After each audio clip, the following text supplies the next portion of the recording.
اللہ رب العالمین نے ہمیں اس روئے زمین کے اوپر بھیجا اور بھیجنے کے بعد ہماری رشد و ہدایت کے لیے انبیاء کرام کو مبعوث فرمائے، کتابیں نازل کی، یہاں تک کہ اللہ رب العالمین نے اپنے نبی صلی اللہ علیہ وسلم کے ذریعے ہمیں زندگی کے ہر شعبے کے اندر کس طرح سے کام کرنا ہے اور اسلام کو کس طرح سے غالب کرنا ہے یہ طریقہ بھی بتا دیا۔ اور یہ حقیقت تو یہ ہے کہ جو انسان بھی اپنے آپ کو مسلمان کہلواتا ہے، مسلمان ہونے کا دم کرتا ہے، چاہے وہ کیسا بھی ہو، بعمل ہو یا نہ ہو، چاہے نمازیں پڑھتا ہو یا نہ پڑھتا ہو، چاہے یا گزرا ہی کیوں نہ ہو، لیکن اس کے دل میں ایک خواہش ضرور ہوتی ہے کہ اسلام غالب آ جائے،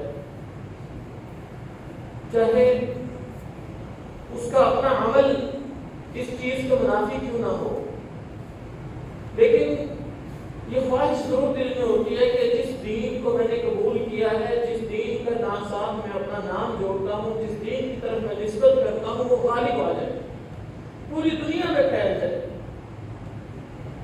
اب دین اسلام کو غالب کرنے کی خواہش، تڑپ ہر انسان کے دل میں ہوتی ہے۔ ہاں یہ الگ بات ہے، کسی کے دل میں یہ تڑپ بہت زیادہ ہوتی ہے، کسی کے دل میں یہ تڑپ کم ہوتی ہے، ہوتی بہرحال ضرور ہے۔ آپ اس چیز کو کس طرح بھی جج کر سکتے ہیں؟ باہر چلے جائیں کسی ایسی دکان پر، کسی ایسے آدمی کے پاس جو مسلمان ہو، چاہے ایک بھی نماز نہیں پڑھتا، جمعہ پڑھنے کے لیے بھی مسجد میں نہیں آیا، آپ اسے پوچھ کے دیکھو، یا تم بتا کیا تو چاہتا ہے کہ اسلام پوری دنیا میں غالب دین بن جائے، اسلام غالب آ جائے؟ یقیناً اس کا جواب ہاں میں ہوگا۔ تو بہرحال ہر ایک کے اندر جذبات مختلف ہیں، لیکن اسلام کا غلبہ ہر کوئی چاہتا ہے، اس بات پر سارے متفق ہیں۔ اب ہم آتے ہیں اسلام کو غالب کرنے کے لیے طریقہ کار کیا ہے؟ ہمارے معاشرے کے اندر جتنی بھی تنظیمیں بنتی ہیں، جتنی بھی تحریکیں بنتی ہیں، جتنے بھی گروہ کام کر رہے ہیں، جتنی بھی جماعتیں بنی ہوئی ہیں، ان ساری کی ساری جماعتوں کا، تنظیموں کا، گروہوں کا، سب کا مقصد ایک ہی اسلام غالب آ جائے، اور سارے دعویٰ بھی یہی کرتے ہیں، اسلام کے غالب کا دعویٰ کر کے، غلبہ اسلام کا دعویٰ کر کے وہ ہمدردیاں بھی سمیٹتے ہیں۔ بڑی معذرت کے ساتھ آج کے خطبہ جمعہ کے اندر اگر کسی بھائی کی دل آزاری ہو تو میں بڑی معذرت خواہ ہوں، لیکن حقیقت یہ میں یہ سمجھتا ہوں کہ علماء کی، داعی کی یہ ذمہ داری بنتی ہے، جیسے کہ عبداللہ بن عمر رضی اللہ تعالیٰ عنہ کے حوالے سے میں نے بہت پڑھا، وہ کہا کرتے تھے کہ داعی کی، علماء کی یہ ذمہ داری ہے کہ عوام کے سامنے نام لے لے کر رد کر دیں، تاکہ لوگوں کے سامنے راستہ بالکل واضح ہو جائے، حق اور باطل بالکل الگ الگ ہو جائے۔ اور حقیقت یہ ہے، یہ باتیں عام طور پر نہیں کی جاتی، اس کی وجہ میں نے ایک دفعہ پہلے بھی کہی تھی کہ بھئی سیدھی سی بات ہے، دین کی دعوت کو پھیلانے کے لیے ایک سٹیج کا ہونا ضروری ہے، ایک پلیٹ فارم کا ہونا ضروری ہے، لیکن بدقسمتی سے ہوتا اکثر اس طرح ہے کہ پلیٹ فارم جن لوگوں کے ہاتھ میں ہوتا ہے، یا یہ کہہ لیں مساجد کی جو انتظامیہ عام طور پر ہوا کرتی ہیں، ان لوگوں کا اپنا منہج چونکہ زیادہ کلیئر نہیں ہوتا، دین کی سمجھ کوئی بہت زیادہ نہیں ہوتی، اسی لیے علماء پر پابندیاں لگاتے رہتے ہیں، یہ بات نہیں کرنی آپ نے، یہ بات نہیں کرنی آپ نے، یہ نہیں کرنا آپ نے، یہ نہیں کرنا، آپ ایسے بات کریں، پھر فلاں وہ غصہ کر جائے گا، فلاں غصہ کر جائے گا، کس طرح کریں۔ بہرحال الحمدللہ یہاں پر مجھے ایسی کوئی پریشانی نہیں ہے، لیکن عام طور پر ایسا ہوتا ہے۔ میں بتاتے خود کئی جگہوں پر کسی وجہ سے مجھے جمعے سے نکال دیا گیا، کئی جگہوں پر بہت ساری وقت کے ساتھ ساتھ باہر آنے باتیں سمجھ میں آ جائیں گی۔ تو حقیقت یہ ہے کہ اسلام کو غالب کرنے کے لیے جو نبی صلی اللہ علیہ وسلم نے طریقہ بتایا، میں وہ آپ کے سامنے آج واضح کرنے لگا ہوں، چاہے کسی کو اچھا لگے یا برا۔ ہاں آپ میرے سے علمی اختلاف کر سکتے ہیں، اور یہ آپ جانتے ہیں میں ہمیشہ سے اس چیز کا بڑا شکر گزار ہوتا ہوں کہ اگر میری کسی بات سے کسی کو اختلاف ہو، وہ علمی رد کرتے ہوئے میرے پاس ضرور آئے۔ میں انشاءاللہ ایک طالب علم ہوں، میں کوئی دعویٰ نہیں کرتا کہ میں بہت بڑا عالم دین ہوں یا یہ ہوں وہ نہیں، میں طالب علم سیکھنے کے لیے بیٹھا ہوں۔ انشاءاللہ اگر کسی جگہ پر میں غلطی ہوں، آپ مجھے علمی دلائل کے ساتھ مجھے قائل کریں، انشاءاللہ میں ضرور باقاعدہ یہاں پر کھڑے ہو کر رجوع بھی کروں گا، معذرت بھی کروں گا کہ مجھ سے یہ بات غلط ہو گئی۔ تو بہرحال بات یہ غلبہ اسلام کے لیے اتنی تنظیمیں، اتنے گروہ، اتنی جماعتیں کام کر رہی ہیں، لیکن دن بدن اسلام غالب نہیں آ رہا۔ حالانکہ مسلمانوں کی تعداد بھی بہت زیادہ ہے، اتنی تعداد آج سے پہلے سروے زمین پر کبھی مسلمانوں کی نہیں۔ اگر آپ پرسنٹیج کی بات کریں تو جتنی زیادہ پرسنٹیج مسلمانوں کی ہے، اتنی مسلمانوں کی پرسنٹیج پہلے بھی کبھی نہیں تھی۔ 55 سے زیادہ، 50 سے زیادہ آپ کہہ رہے ہیں کہ اس وقت اسلامی ممالک ہے جہاں پر مسلمانوں کی حکومتیں ہیں، لیکن ان ساری چیزوں کے باوجود اسلام غالب نہیں آ رہا۔ اور حقیقت تو یہ ہے کہ غالب آنا تو دور ہے، کہ لوگ آہستہ آہستہ اسلام کی وہ قدر بھی نہیں کرتے، ہم اخلاقی قدر بھی آہستہ آہستہ کھو رہے ہیں۔ ایک وقت تھا لوگ صرف داڑھی کو باتیں کیا کرتے تھے، داڑھی کا مذاق اڑایا کرتے تھے، کسی نے کوئی کام کرنا تو داڑھی کا دانا دے دینا، تو داڑھی رکھی، تو داڑھی رکھی۔ بہرحال وقت گزرتا گیا، پھر آہستہ آہستہ لوگوں نے کپڑوں کا بھی مذاق اڑانا شروع کر دیا۔ لو جی تو قمیض شلوار ہے جو چکی ہے تو پانی کی نگاہ لگا ہے۔ بہرحال اس طرح کے مذاق بھی ہوتے ہیں، بہت سارے برداشت کرنے پڑتے ہیں۔ مسلمان عورتوں کے لباس کو دیکھ لو، برقع پہنا اور لوگ کیا نقص کہتے ہیں، آپ اپنے خاندان والے باتیں کرتے ہیں، مسلمان باتیں کرتے ہیں، شادی بیاہ میں اپنی ماں بہن بیٹی کو پردہ کروا کر دیکھ لیں۔ بہرحال لباس کو بھی باتیں شروع ہو گئی آہستہ آہستہ۔ پھر اب وقت گزرا آہستہ آہستہ یہاں تک کہ شاعر اسلام کا بھی مذاق اڑایا جانے لگے۔ کوئی آدمی کو الٹا کام کر دے، وہ حاجی صاحب کی کر دیتے، وہ حاجی صاحب اس موقع پر حاجی کو ضرور پڑے گے۔ کوئی الٹا کام ہوگا، کوئی بیوقوفی کسی سے سرزد ہو جائے گی تو حاجی کا ایک مذاق اڑایا جائے گا۔ حقیقت یہ ہے کہ آہستہ آہستہ ہم غلبہ اسلام کی طرف نہیں بلکہ اسلامی شعار کی عزت اور اہمیت سے بھی دور ہوتے چلے جا رہے ہیں۔ وجہ کیا ہے؟ اتنی جماعتیں، تنظیمیں، گروہیں، سب کچھ کرنے کے باوجود بھی ایسا کیوں ہے؟ تو میرے بھائیو یہ بات اپنے ذہن میں رکھیے گا کہ جتنی بھی جماعتیں، تنظیمیں، گروہ جو غلبہ اسلام کا دعویٰ کر کے غلبہ اسلام کا نام لے کر معاشرے وجود میں آتی ہیں یا آئی ہیں، جتنی بھی تنظیمیں ہیں، وہ ساری کی ساری جو طریقہ کار اختیار کیے ہوئے ہیں وہ طریقہ کار نبی صلی اللہ علیہ وسلم والا طریقہ نہیں ہے، جس کی وجہ سے نہ تو اسلام غالب آ رہا بلکہ دن بدن اپنی عظمت اور کھوتا چلا جا رہا ہے۔ اللہ کے نبی صلی اللہ علیہ وسلم نے جو طریقہ ہمیں دیا دین اسلام کو غالب کرنے کا وہ طریقہ اور ہے۔ آج کل کی جو تنظیمیں دعویٰ کرتی ہیں وہ طریقہ اور ہے۔ آج کل کی تنظیمیں نعرے بہت اچھے لگاتی ہیں، لیکن نا جب کوئی بھی انسان آپ کے سامنے یہ بات کرے گا کہ اسلام کو ہم نے غالب کرنا ہے، غلبہ اسلام کی بات کرے گا، آپ کو بہت اچھا لگے گا، آپ اس کا ساتھ دینے کے لیے بھی تیار ہو جائیں گے، چاہے بظاہر آپ خود عمل کرتے ہیں یا نہیں کرتے، لیکن جذبات چونکہ ہر انسان میں ہوتے ہیں۔ اور حقیقت یہ ہے ہم لوگ ویسے بھی انسان جلد باز پیدا ہوگا نا، تو جلد بازی مانتا ہے، ہر چیز میں جلد باز ہے۔ امیر ہونا چاہتے ہیں جو لوگ تو وہ چاہتے ہیں راتوں رات امیر ہو جائے، محنت نہ کرنی پڑے، آہستہ آہستہ نہیں، دنوں میں امیر ہو جائے۔ جو شہرت چاہتا ہے وہ آہستہ آہستہ نہیں، وہ چاہتا ہے راتوں رات میں پرائم منسٹر ہی بن جاؤ، بس شہرت کی بلندیوں میں پہنچ جاؤ۔ اگر کوئی جنت کا خواہش ہے تو جنت میں بھی زیادہ تر مسلمانوں کی یہ خواہش ہے، بس کرنا کچھ نہ پڑے، محنت نہ کرنی پڑے، بس میں جنت میں بہت جلدی جنت مل جائے۔ بہت سارے لوگ اسی وجہ سے دعویٰ بھی یہ کرتے ہیں غلامی رسول میں موت بھی قبول ہے، اور حقیقت ہے بہت سارے لوگ جانے دیتے نہیں ہیں۔ یہ ختم رسول اللہ صلی اللہ علیہ وسلم کے حوالے سے جب گستاخی ہوئی تو جو ایک تنظیم باہر نکلی، جو لوگوں نے لڑائیاں کی اسلام کی خاطر، اپنے آپ کو تو وہ شہید کہہ رہے، اکثر اس میں سے داڑھی کر لیتے تھے، اکثر کا لباس شریعہ والا اسلامی لباس نہیں تھا، اکثر لوگ اس میں سے نمازی نہیں تھے، لیکن لڑنے مرنے کے لیے تیار تھے، شہید ہونے کے لیے تیار تھے، اپنی جان دینے کے لیے تیار تھے۔ کیوں؟ ان کو یہ سمجھ آئی کہ دیکھیں کہ اگر ہم جان دیتے ہیں کہ ہماری ساری نیکیاں معاف تو گناہ معاف ہے، ہم جنتی ہیں، بس نمازیں پڑھی ہیں نہیں پڑھی، دین سمجھ میں آیا نہیں آیا، کچھ بھی ہے، بس ہم نے چونکہ اللہ کی راہ میں قربانی دی ہے، ہم نے چونکہ رسول اللہ کی ختم نبوت میں قربانی دی، اس لیے ہم سیدھے جنتی ہیں۔ محنت نہ کرنی پڑے، مختصر یہ کہ شارٹ کٹ طریقہ ڈھونڈتے ہیں جنت میں جانے کا۔ یہ ہم لوگوں کی انسان کی ہر انسان کی نیچر ہے۔ تو ہم لوگ بھی چونکہ جلد باز تو ہیں، جنت تو چاہتے ہیں، اسی لیے ظاہر ہم عمل کریں یا نہ کریں، لیکن غلبہ اسلام کے نام پر ہم نعرے بھی مانتے ہیں، جلوس بھی نکالتے ہیں، پیسہ بھی خرچ کرتے ہیں، محنتیں بھی کرتے ہیں۔ لیکن اب بات یہ ہے کہ یہ دعویٰ تو بہت اچھا ہے کہ اسلام غالب ہوگا، رب کی دھرتی، رب کا نظام، اور کہا یہ جاتا ہے کہ دیکھیں جب اسلام کی حکومت آئے گی، خلیفہ ہوگا، پھر اسلام سنبھلے گا، ورنہ اسلام پھلے پھولے گا نہیں۔ اسلام کو پھلنے پھولنے کے لیے خلافت کی ضرورت ہے، اسلامی حکومت کی ضرورت ہے۔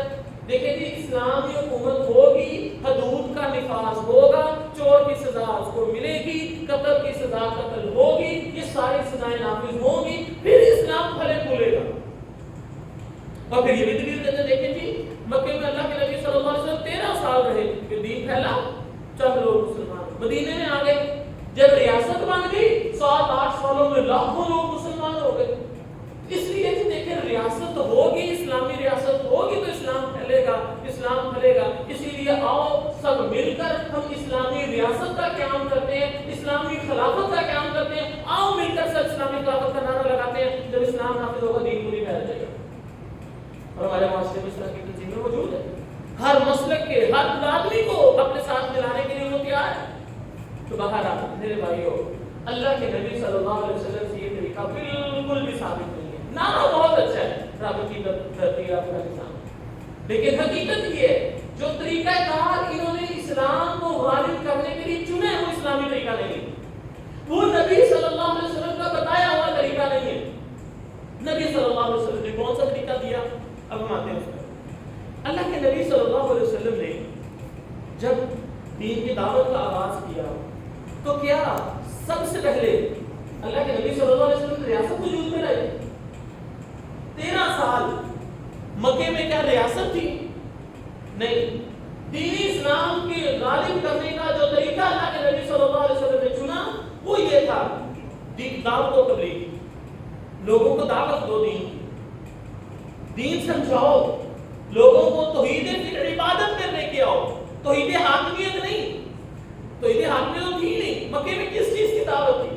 کہ لوگوں اللہ کی عبادت کرو، صرف اللہ کی عبادت کرو، اللہ کے علاوہ کسی کی عبادت نہیں کرنی۔ یہ جو تم معبود بنائے ہوئے لات، منات، عزا، ہبل، یہ سب جھوٹے ہیں، ان کی عبادت نہیں ہو سکتی۔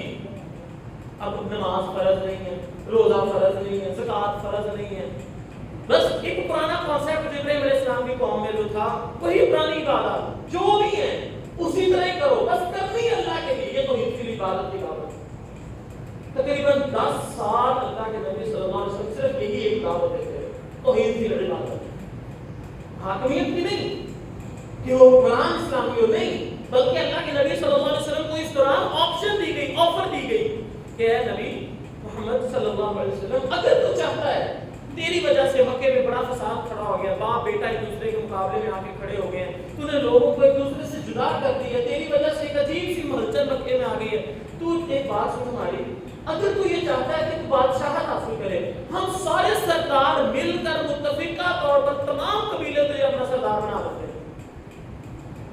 اگر تو دولت اکٹھی کرنا چاہتا ہے اس طرح، ہم سارے سردار مل کر، سارے قبیلے مل کر ساری دولت تیرے پاس اکٹھی کر دیتے، تو جہاں چاہے اس کو استعمال کر۔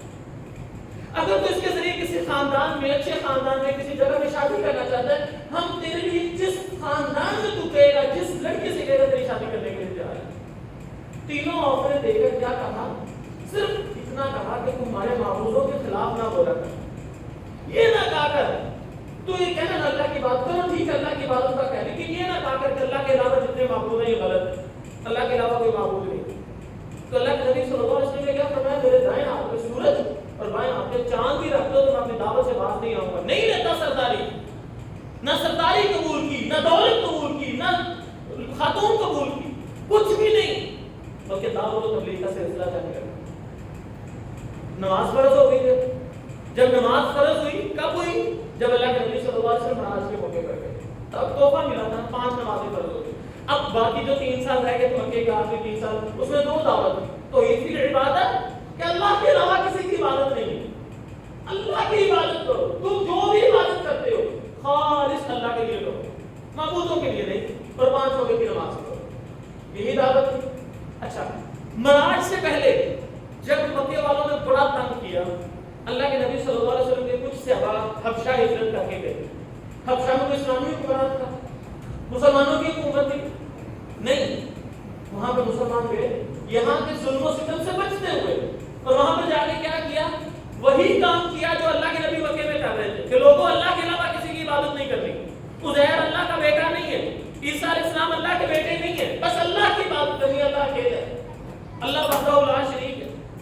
یہی دعوت حبشہ میں دیتے رہے. حبشہ کا حکمران نجاشی مسلمان ہو گیا. بہرحال مسلمانوں کی حکومت آئی لیکن ابھی توحید حاکمیت نہیں کچھ نہیں. بعد میں جب وہ فوت ہوا نیا جو نجاشی حکمران بنا وہ پھر عیسائی تھا. تو کہنے کا مطلب یہ ہے کہ مسلمانوں نے صحابہ نے ہجرت کی حبشہ کی طرف, وہاں پر بھی کوئی حاکمیت نہیں تھی. ابھی تک اسلام کا کوئی نظام نہیں, لیکن دین کی دعوت اسلام پھیل رہا ہے.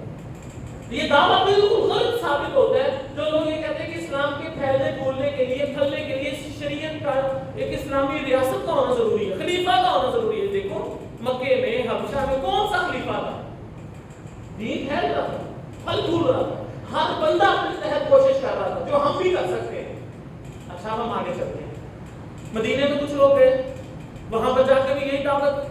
مدینے سے کچھ لوگ مسلمان ہو گئے. وہ آئے, انہوں نے آ کر کہا کہ نبی صلی اللہ علیہ وسلم کے ہاتھ پر بیعت کی اور خفیہ بیعت کی اور کہا اے نبی تو ہمارے پاس آ جا, ہم تیرا پورا ساتھ دیں گے, لڑائی میں, جنگ میں, امن میں, سکون میں, ہر حال میں تیرا ساتھ دیں گے, اپنے ماں کو تیرے میں قربان کر دیں گے, تو ہمارے پاس آ جائے. اللہ کے نبی صلی اللہ علیہ وسلم مدینے میں آ گئے.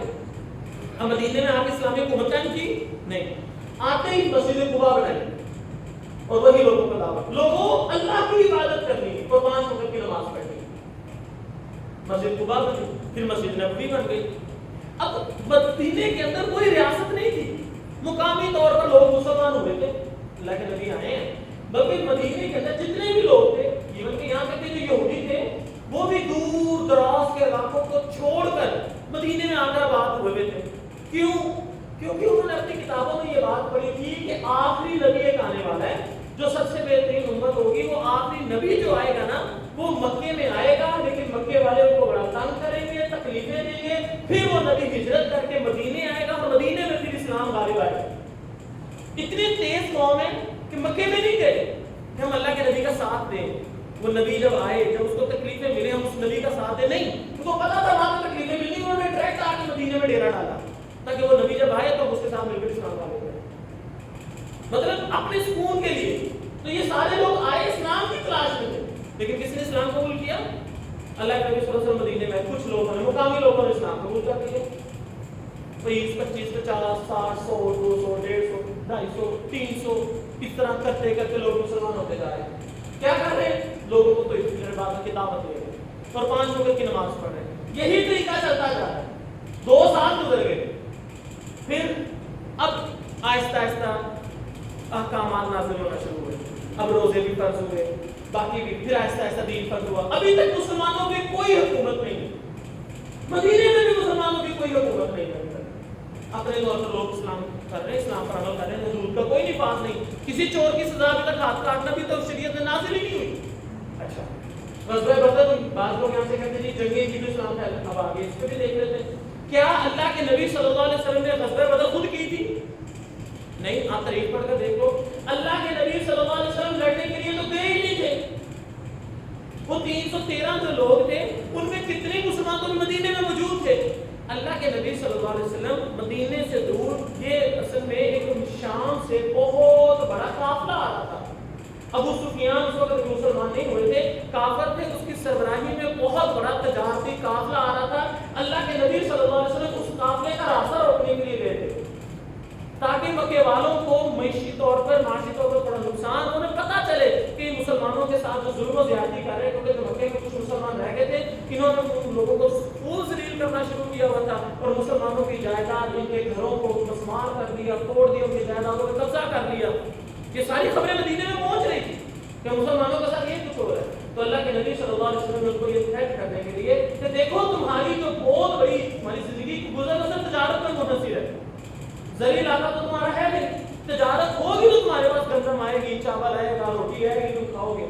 یہ دیکھ لو, یہ تجارتی قافلہ ہمارے مدینے کے پاس سے گزرتا ہے. اگر ہم نے ان کو تنگ کرنا شروع کر دیا تو تم رہ نہیں پاؤ گے. اس قافلے کو پکڑنے کے لیے گئے. اور ایک روایت میں یہ بھی وجہ ہے کہ مکے والوں نے یہ بہت بڑا قافلہ اس لیے تیار کیا تھا کہ اس قافلے سے جتنی بھی پروفٹ آئے گی ہم اس سے ایک بہت بڑا لشکر تیار کریں گے اور مدینے میں حملہ کریں گے. نبی صلی اللہ علیہ وسلم اتنا اللہ کے نبی کو دھمکیاں دی جاتی تھی کہ اللہ کے نبی صلی اللہ علیہ وسلم کو باقاعدہ اپنے گھر کے باہر لوگ کھڑے کرنے پڑے دربارن کے طور پر جو رات کو اللہ کے نبی کا پہرا دیا کرے. پھر جب اللہ تعالیٰ نے یہ آیت نازل کی نا واللہ یعصمک من الناس, اس کے بعد اللہ کے نبی صلی علیہ وسلم نے پہلے رات ختم کیے. حضرت عائشہ خود کہتی نا میں دن کو نا رات کو سکون نہیں کھولتا کس وقت ہمارا حملہ ہوتے. کتنے واقعات ملتے اللہ کے نبی گئے تو سب پریشان ہو گئے کتنی دیر ہوگی واپس کیوں نہیں آئے, کبھی کسی نے حملہ نہ کر دیا ہو. تو اللہ کے نبی صلی اللہ علیہ وسلم مدینے میں نکلے تجارتی قافلہ روکنے کے لیے. ابو سفیان نے کیا کیا, قافلے کا راستہ بدل کر تھوڑا لمبا روٹ لے کر اوپر سے لمبے روٹ سے مکہ تو چلا گیا, لیکن جلدی سے اپنے گھوڑ سوار کے اندر پیغام بھیج دیا کہ قافلے کو لوٹنے کے لیے محمد صلی اللہ علیہ وسلم آ گئے ہیں, ہمارا وہ راستہ روکنا چاہتے ہیں, ہماری مدد کے لیے آؤ. ادھر سے ابو جہل لشکر تیار کر کے آ گیا. قافلہ تو بچ گیا, لیکن جب وہ لشکر آ گیا مدد بدر کے مقام پر, اب مسلمانوں کے ساتھ آمنا سامنا ہو گیا, مجبوراً جنگ لڑنی پڑی.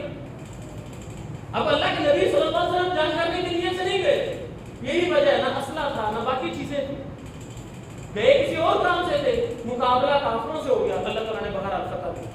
وقت گزرا, کیا احد اللہ کے نبی نے خود لڑی؟ نہیں. بدر کے جو لوگ تھے جس میں 70 مارے گئے, 70 قیدی ہوئے, ان لوگوں کا بدلہ لینے کے لیے مکے والوں نے دوبارہ ایک لشکر تیار کیا کہ اب ہم ان کی صحیح پہ ڈالیں گے, اور بہت بڑا لشکر تیار کیا. پہلے جب بدر میں آئے تھے وہ تقریباً 1000 لوگ تھے, اب جو لوگ تیار کیے 3000 کا لشکر تیار کر کے ابو سفیان بدر والوں کا مقام بدلہ لینے کے لیے احد کے میدان میں آ گئے. اب اللہ کے نبی صلی اللہ علیہ وسلم کو پتہ چلا تو اللہ کے نبی صلی اللہ علیہ وسلم مدینے سے نکلے اور احد کے میدان میں جا کے مقابلہ کرنے کے لیے تیار ہو گئے, کیونکہ میدان میں جنگ کرنا آسان ہوتا ہے, گاؤں میں کریں گے نقصان زیادہ ہوگا. بہرحال یہ جنگ بھی مکے والوں نے چھیڑی, اللہ کے نبی نے نہیں چھیڑی. بہرحال یہ جنگ بھی مکے والے ہار گئے.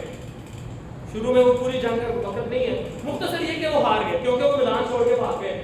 اللہ کے نبی بدر جیتے تھے نا, 3 دن اسی جگہ پہ قائم رہے تھے. یہ جنگ کا اصول ہوتا تھا اس دور میں کہ جو جیت گیا ہے نا وہ میدان جنگ میں 3 دن تک موجود رہے گا. کہ اگر کسی کو شوق ہے, اگر کسی کو لگتا ہے کہ وہ نہیں آنا تو آ کے اپنا شوق پورا کرے. تو احد کے میدان میں سے تو یہ تو بھاگتے تھے, اور اللہ کے نبی نے صحابہ کو پیچھا کرنے کے لیے بھیجا تھا. ہاں نقصان مسلمانوں کا بہت زیادہ ہوگا, بہت نقصان ہوا, لیکن جنگ بھی مسلمانوں نے پوری کی. بہرحال اب احد والوں کو یہ بات پتہ چل گئی, احد کی جنگ کے بعد مکے والوں کو کہ اب ہم جیت نہیں سکتے. اب انہوں نے اس دور کی یو این او بلا لی, یونائٹڈ نیشن آرگنائزیشن, اس دور کے سارے عرب قبائل اکٹھے کیے اور بہت بڑا لشکر لے کر مدینے میں حملہ آور ہو گئے, جسے خندق کے نام سے آتی ہے. اللہ کے نبی صلی اللہ علیہ وسلم نے مدینے کے باہر 3 طرف پہاڑ تھے, ایک ہی مین راستہ تھا, اس کے اوپر خندق چھوڑ دی, خندق کی طرف خود بیٹھ گئے. اب وہ لشکر پورا مہینہ مدینے کا محاصرہ کر کے بیٹھا رہا, یہاں تک کہ اللہ نے طوفان بھیجا, ان کے سارے خیمے اڑ گئے, سب کچھ تباہ و برباد ہو گیا, تباہ و تذلیل ہو کے وہ چلے گئے. یہ بھی جنگ اللہ کے نبی نے نہیں چھیڑی. اس کے بعد اللہ کے نبی صلی اللہ علیہ وسلم نے آگے مدینے کے اندر سے کچھ یہودی قبائل کو جو بدر کیا, خود کیا تھا نہیں, معاہدہ تھا کہ دیکھو تم بھی مدینے میں رہتے ہو, ہم بھی مدینے میں رہتے ہیں, ہمارے درمیان یہ معاہدہ ہے, اگر ہم پر کوئی حملہ کرے گا تم ہمارے ساتھ مل کر ہمارا ساتھ دو گے, مدینے کا دفاع کرو گے. تم پر کوئی حملہ کرے گا ہم تمہارے ساتھ مل کر تمہارا ساتھ دیں گے, ہم ایک دوسرے کے خلاف نہیں لڑیں گے, کیونکہ ایک جگہ پہ رہتے ہیں, مل کر مدینے کا دفاع کریں گے. لیکن جب یہ عرب لشکر آیا تھا تو یہودیوں نے تو بے وفائی کی. اب اللہ کے نبی صلی اللہ علیہ وسلم نے ان کی بدعہدی کی سزا, ان کا وعدہ توڑنے کی سزا, مسلمانوں کو نقصان پہنچانے کی سزا کے طور پر ان کو مدینے سے نکالا اور ایک قبیلے کو قتل بھی کیا یہودیوں کی. اچھا اس کے بعد پھر آگے چلتے ہیں. اللہ کے نبی صلی اللہ علیہ وسلم نے اس کے بعد عمرے کی تیاری کی. صلح حدیبیہ کے مقام پر انہوں نے عمرے کے لیے روک دیا, اللہ کے نبی نے صلح کر دی. صلح کے بعد واپس آئے. اب غزوہ تبوک لڑی گئی. کیوں لڑی گئی؟ میں بڑی بڑی جگہوں کے نام لے رہا ہوں, ایسے تو چھوٹے چھوٹے غزوات بھی ہوئے. غزوہ تبوک کیوں لڑی گئی؟ اللہ کے نبی صلی اللہ علیہ وسلم کو یہ بات پتہ چلی کہ کیسر روم یہ سمجھتا ہے کہ یہ نبی جو دن بہ دن سارے عرب کو ہراتا پھر رہا ہے, یہ نہ ہو یہ ہم پر غالب ہے, ہم ان کو پہلے ہی مدد سکھاتے ہیں. وہ اپنی فوج تیار کر رہے ہیں مسلمانوں پر حملہ کرنے کے لیے. اللہ کے نبی صلی اللہ علیہ وسلم نے فرمایا اچھا وہ ہمارے ساتھ لڑے گا, مسلمانوں کو تیاری کرو. خود فوج تیار کر کے لمبا سفر کر کے روم کی سرحد پہ پہنچ گئے. یہ مہینوں کی مسافت طے کر کے پورے لشکر سمیت وہاں پر پہنچے. وہ ڈر گئے, یار یہ کس طرح کے لوگ ہیں. وہ اپنی فوج لے کر مقابلے میں ہی نہیں آئے, غزوہ تبوک میں لڑی نہیں گئی. اس کے بعد اب غزوہ تبوک کے بعد مکہ فتح کیوں ہوا؟ حالانکہ معاہدہ تھا.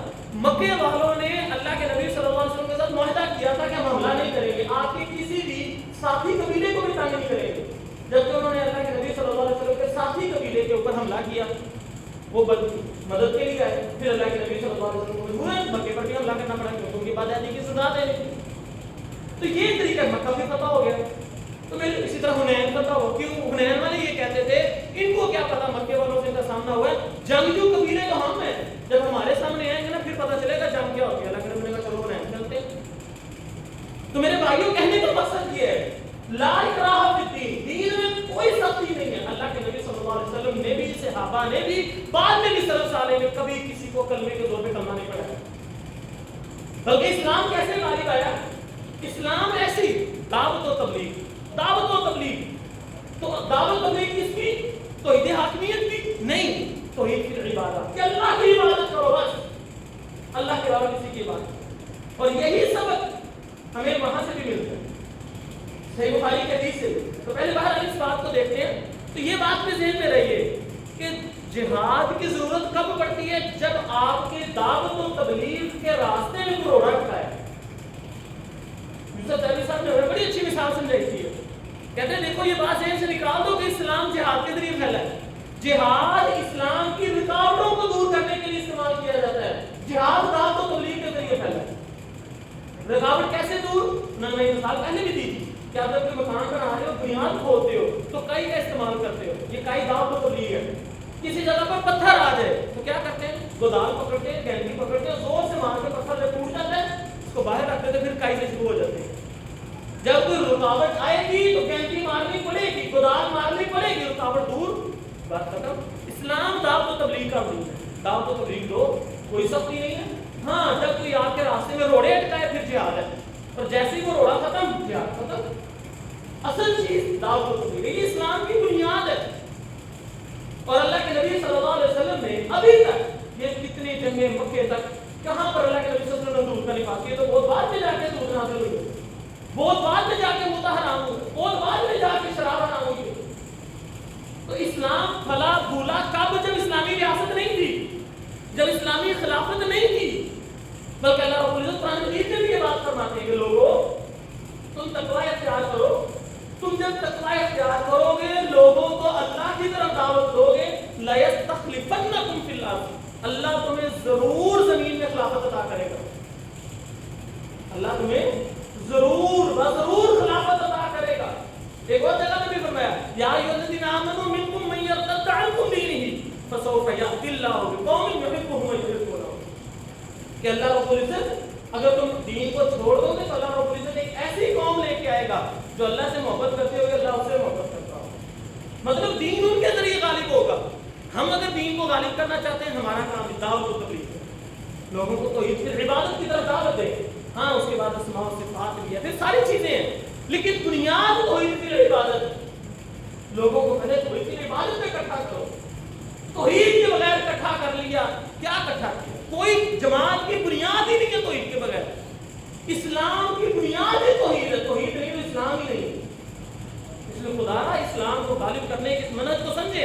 اللہ کے نبی صلی اللہ علیہ وسلم نے بخاری کی جو حدیث ہے اس میں معاذ بن جبل کو جب یمن میں بھیجا تو کہا تھا معاذ جو اہل کتاب کے علاقے کی طرف جا رہا ہے, ان کو جا کے سب سے پہلے توحید کی دعوت دینا.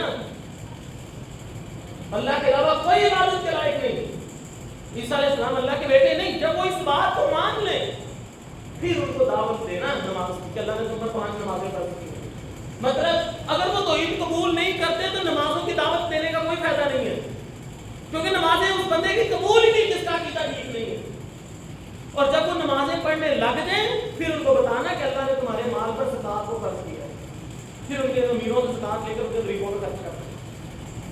تو میرے بھائی یہ بات بڑی اچھی طرح سمجھ لیں, اسلام کو پھیلانے کا, اسلام کے غلبے کا جو طریقہ کار اللہ کے نبی صلی اللہ علیہ وسلم نے دی ہے وہ طریقہ کار دعوت و تبلیغ ہے, دین کی دعوت ہے, جو آپ میں ہر بندہ سر انجام دے سکتا ہے. ہر بندہ آپ میں سے, میرے میں سے ہر بندے کی ذمہ داری ہے لوگوں کو توحید کی دعوت دے, لوگوں کو صحیح توحید سمجھائے, صحیح منہج سمجھائے. توحید سمجھ میں آ گئی پھر لوگوں کو نماز کی دعوت دے, پھر لوگوں کو اسلام کے باقی معاملات کی بھی دعوت دے. اسی طرح دعوت و تبلیغ کرتے چلے جاؤ گے. اسلام پر جب لوگ عمل کرنے والے بن جائیں گے اللہ تعالیٰ کا وعدہ پورا ہوگا, لَيَسْتَخْلِفَنَّكُمْ فِي الْأَرْضِ, پھر اللہ تمہیں خلافت بھی دے گا. جیسے اللہ تعالیٰ نے صحابہ کو دی تھی, زبردستی صحابہ کرام کو کسی نے زبردستی نمازی نہیں بنایا. صحابہ کو کلمہ نہیں پڑھایا؟ کتنے ہی لوگ تھے جنہوں نے نہیں پڑھا تھا، نہیں پڑھا، مدینے نہیں رہے، مکے میں رہے، اللہ کے نبی کے سامنے رہے، نہیں پڑھا. لیکن دعوت و تبلیغ کے ذریعے لوگوں کی برین واشنگ ہوتی ہے. یہی کام آج ہمیں کرنا ہے میرے بھائیو. یہ غلبہ اسلام کی بنیاد ہے، جبکہ کفار کی سازشوں کے ذریعے ہمیں اس چیز سے دور کیا جا رہا ہے. ہمیں یہ کہا جاتا ہے کہ رب کی ترتیب، رب کا نظام، پہلے نظام آئے گا، پہلے خلافت آئے گی، پہلے حکومت آئے گی، پھر دین پھیلے گا. اللہ کے بندو ایسے نہیں ہوگا. آپ نے تھوڑا سا عقل کو زور ڈال کے اکیلے بیٹھ کے تھوڑے لمبے ٹائم کے لیے سوچ کے دیکھ لیں. آپ حکمران کے خلاف خروج کرو گے، کیا ہوگا؟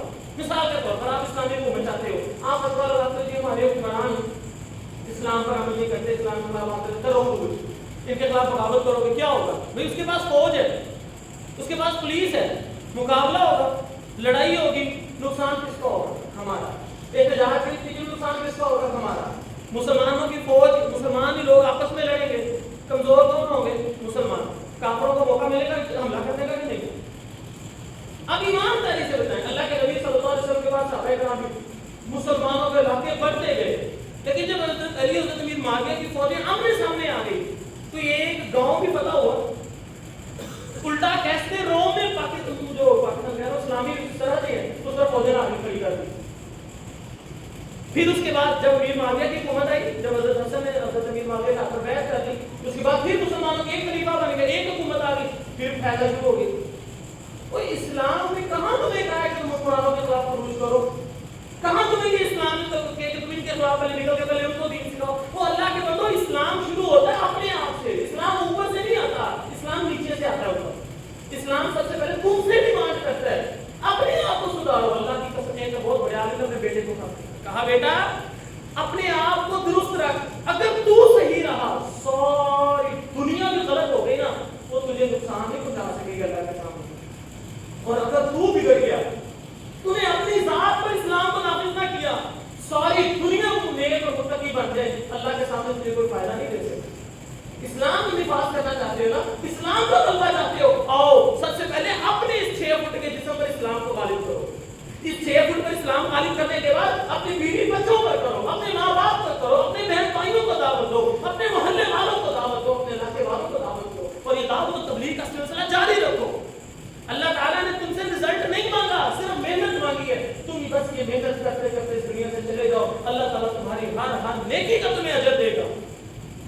اگر تم یہ سمجھتے ہو کہ تمہاری وجہ سے لوگ بدلیں گے تو تم کامیاب ہو تو پھر تو غلط بات ہے. کتنے نبی قیامت والے دن اللہ کے سامنے آئیں گے، ان کے اوپر ایک بندے نے بھی ایمان نہیں لایا ہو، کیا وہ نبی فیل ہو گئے تھے؟ نہیں. اسلام اللہ کا دین ہے، اسلام کو ہماری ضرورت نہیں ہے، ہمیں اسلام کی ضرورت ہے. اسلام کو اللہ نے جب غالب کرنا ہوگا اللہ کرے گا. یہ اللہ نے آپ کو اور میرے لیے آزمائش کا ایک ذریعہ بنایا ہے. یہ غالب کرنا چاہتے ہو نا، کرو کرو اپنے اوپر عمل. سب سے پہلے تو اپنے اوپر عمل کرو نا، پھر اپنے ارد کے لوگوں کو دعوت دو. آپ اپنے گھر میں سب سے پہلے دین نافذ کر سکتے ہیں. آپ سے آپ کے اوپر اسلام نافذ ہوتا نہیں ہے، اپنے گھر میں اسلام نافذ نہیں کر سکتے، حکمرانوں کو اسلام سکھانے چاہیے. بہرحال اللہ تعالیٰ سے دعا ہے اللہ تعالیٰ ہمیں صحیح سنت نبوی کو، صحیح منہج کو سمجھنے کی اور سنت نبوی کے مطابق دین اسلام کے غلبے کی محنت کرنے کی کوشش کرنے کی توفیق عطا فرمائے.